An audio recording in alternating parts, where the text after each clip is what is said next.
in today's podcast of The Engaging Marketeer, I wanted to talk about a time when I first started in the web design industry back in late 90s, early 2000s. You see, my very first website went live back in 1998, I think it was. And it's still live now, slightly different look to it, but it is still live now from 1998. And my first proper job was as the web designer for game stores, which I never really appreciated at the time how lucky I was that was my first proper job, because I assumed that all first proper jobs were like that, because I would basically I'd muck about with web design graphics and video game graphics all day. We'd get free video games to play and review. I'd get to go to game launch parties, so video game launch parties. I remember one game called BMX XXX, which was a game with strippers on BMXs. And the launch party for that was in London, and it was a free bar, obviously. They were all free bars. And there was vodka and vodka fountains going down what I think was an ice sculpture of a female torso. And there were strippers in the bar as well. And it was, let's just say, it was pretty good. It was pretty good. And I had my camera with me, an old proper film camera back in the old days then. And because I had a camera with me, everybody seemed to think that I was a photographer. And I had people posing for me and basically posing on. There was a bed in there. I don't want to go too far into it, but there was a bed in there, and there was people posing on the bed, and they thought they were going to get into some sort of games magazine. A result of it, it was very, very weird. But let's go back to game. Let's not focus on the strippers. Let's go back to game. When I worked at Game, originally it was called Electronics Boutique. For anybody listening in America, you will know this company as Electronics Boutique. In the UK, they were Electronics Boutique, and they licensed the name from America. So they had to pay a percentage of their revenue to the American owner. And online, they were called EB Games because they couldn't use the name Electronics Boutique online in case anybody from America could be confused and end up buying a game from electronicsboutique.co.uk, if you will, and circumvent the American website. So they had to use EB Games online. So there was a disconnect between the store and the website. Anybody going into the store wouldn't necessarily know that the website was the same thing because it was a different name and a different logo. So they needed to do something to make themselves sustainable going forward. So they bought the Irish company called Game, which is what they are now, obviously Game.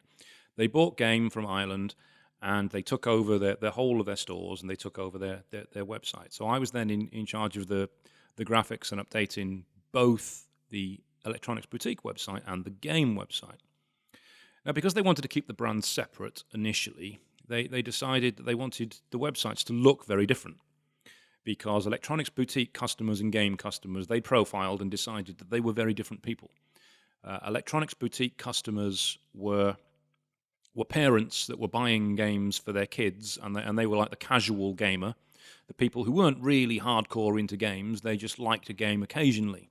So they needed it to be quite straightforward as a retail experience. Whereas Game customers were massive nerds. They were the kind of people with beards and would sit for hours or days on end playing online role-playing games, massively multiplayer online role-playing games, and would never come out and never see the sun.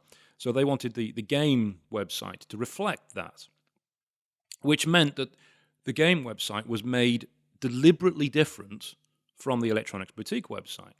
So, for example, I think the Electronics Boutique website had navigation across the top, and the Game website then flipped it and had the navigation down the side, so the main navigation down the side.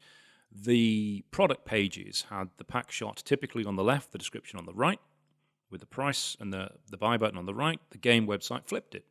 So all the things that you would expect to find in a convention on a retail website for the Game website was flipped. Now the problem was, because everything had been moved purely to make it different, it affected the sales on the Game website. So I can't remember the specifics of this, but I think it was something like 2 to 1. So the electronics boutique website was outselling the game website 2-1, even though it was exactly the same product catalog because it was fed into the same system. It was the same thing, the same catalog, the same database was powering both websites. So they had exactly the same stock. They had the same pricing. Maybe one of them was £1 cheaper and the other one had free delivery. I can't remember the specifics on that. But it was pretty much identical, except one was outselling the other 2-1 because of the changes they'd made to the website to intentionally make it look different. And it was that point, obviously, a decision was made that this game website that we've had built, I should stress, I didn't build it. I designed it repeatedly over the years, but I didn't physically build it. It was built by somebody else. It was outsourced originally when I got there. Because this game website was being outperformed by the EB website 2-1, they decided, right, well, this change that we've made to make it different, just to make it different, isn't working. So what we need to do is we need to take the EB website, the Electronics Boutique website, copy that as the game website, and then just reskin it, recolor it. So make it purple, make it game purple, put the game logo on it. But otherwise, it's going to be identical when you look at it. And they did this. I had to do all the graphics for it. Again, I had to reskin the website. It didn't take that long to do because you're effectively just swapping pictures over and changing style sheet colors. Probably took about 2 weeks to do. It wasn't a long project. And this new website went live as game. Immediate upturn in sales.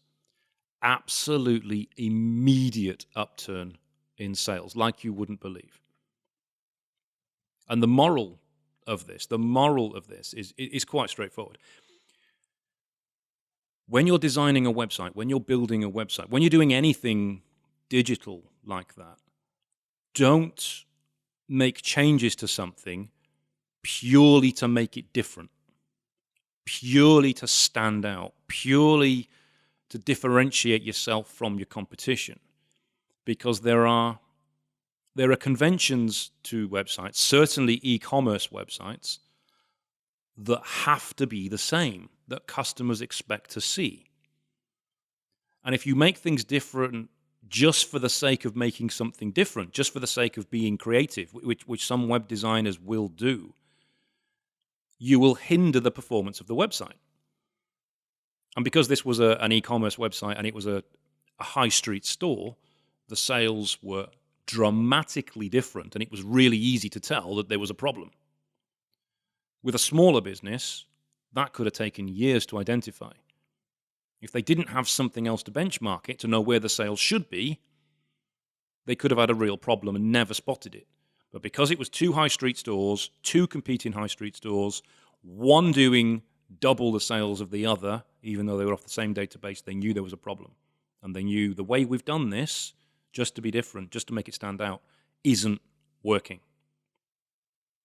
So make sure you don't design your website just to be different. And to further illustrate that point, I was on a panel at a social media event in Manchester a couple of years ago, well, a few years ago actually now.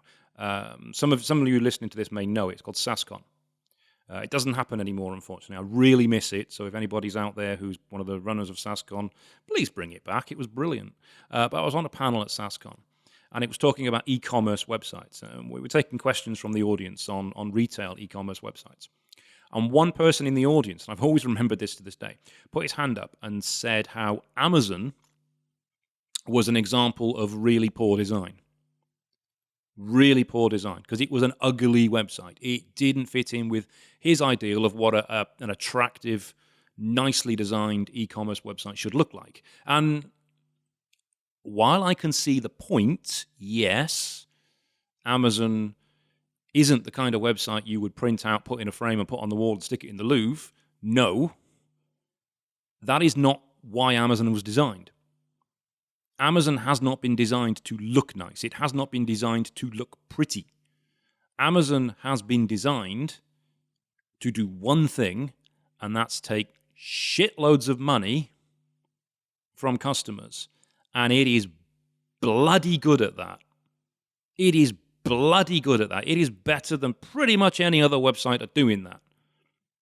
So everybody on the panel then had to explain, or rather argue, That no, actually, I see where you're coming from, and yes, it could be prettier, and it could, some nice graphics, some nice images, maybe a nice hero image at the top, but that isn't actually going to help it for the purpose of which it was designed, which is taking money.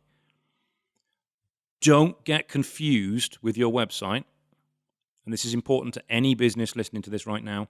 Don't get confused with your website for what it is being designed for. It is not being designed for you. It is not being designed to win design awards. It is not being designed to look pretty. It is being designed for a function. Now, that function is whatever your business wants it to be, whether that's to take orders and actually sell a product and take money via the website, could be.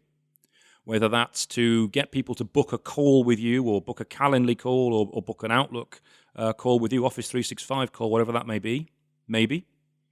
Whether that's to take inquiries, take leads, or to get people to download a lead magnet of yours and give you their contact details, maybe. Whatever that is the function of the website. That is why it has been designed. All other functions are irrelevant. Do not let the design, or let your idea, or your insistence on having something creative get in the way of the purpose of the website. That's important. That's probably the most important thing you could take from this. Your website is not for you. Your website needs to work. Otherwise, it's what I call a beautiful looking failure, which I always akin to the film The Extraordinary League of Gentlemen with Sean Connery. I'm the only person on the planet, I think, who actually liked that film, because by and large, it's regarded as a beautiful looking failure. Looks fantastic, really visual, not very good. Not a very coherent story. Beautiful looking failure. Do not let your website be another Extraordinary League of Gentlemen, please. You've been listening to the Engaging Marketeer podcast. If you could follow me, maybe leave me a five-star rating and leave me a review, that would be fantastic. Thank you very much, and I will catch you on the next podcast.